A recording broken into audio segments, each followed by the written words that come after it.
Thank you so much, all of you, for being here. I will do the report of workshop number 1. Of course, if I forget anything later on, I think we have a debate, so people participating in the workshop will have the possibility, I think, to add if I forget something. I think we had a very interesting discussion between members of parliament and also representatives from civil society. There were many ideas that came up regarding violence against women, refugees and asylum seekers, the need to support women organizations, to fully implement the Istanbul Convention, to eradicate the impunity on the perpetration. Those issues were raised by our colleague from Cyprus. There was also other important contributions from different members on the different approaches and legal aspects in different member states on the matter. A colleague from Romania signaled the good news that Romania is now trying to implement the Istanbul Convention.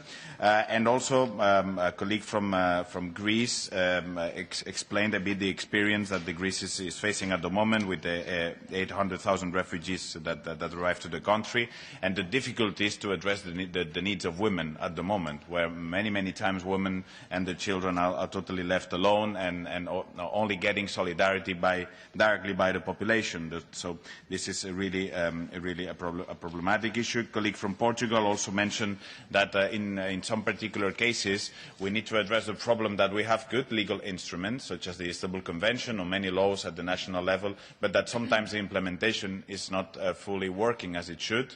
This, I think, is a situation that happens in many member states, and also and of course it affects women, so I think this is also an important thing we need to address. A colleague from France also explained how things are dealt in France, where apparently there's a focus group within the Agency for Refugees focusing especially on women's rights, and that, of course, that there's an effort being done in the country. Now, other colleagues, my colleague Julie Ward, member of the European Parliament, also raised the issue, which I think is very important for our debate, that the problems that women refugees are facing today there's a very low knowledge about that in the general media and even among parliamentarians, even in the European Parliament. So there's really a need for awareness raising of the situation, and that's why I think also the session of today is of extreme importance. I want to thank also the contribution from Jacqueline Prince in the workshop from the Council Presidency by the Netherlands today.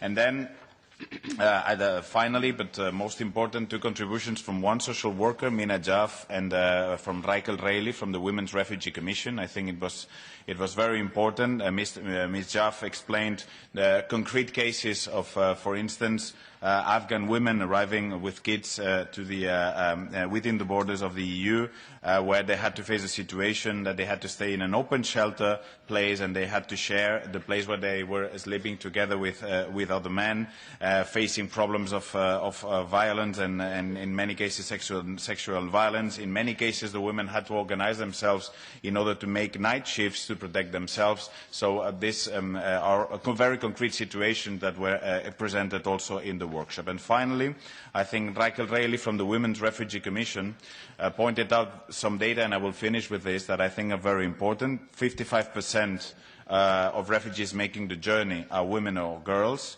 at risk of rape, trafficking, of gender-based violence. They are sometimes fleeing from gender-based violence or situations like forced marriages from their own countries. Sometimes they need to face the situation of transactional sex in order to pay for passports, to pay for journeys. So this is a very difficult situation, and that she was pointing out very correctly, in my opinion, that the current response does not protect them, neither in the detention or in the reception centres. Which is something that with Rapporteur Mrs. Honeyball we have been discussing also during these days with her report. Mrs. Reilly was pointing out that actually there are global guidelines in order to mitigate gender-based violence in those detention and reception centres that are actually not being fully implemented. For instance, we don't have separate toilets in those facilities, we don't have separate sleeping facilities, women felt totally unsafe, and there are actually very easy ways of solving that. So Mrs. Reilly was calling for to have more experts on gender-based violence in the centres, post-rape medical care facilities to be provided in the languages, so they do not have to refer sometimes to smugglers when they don't understand the officials. more training on police and border officers that have no experience on those matters. And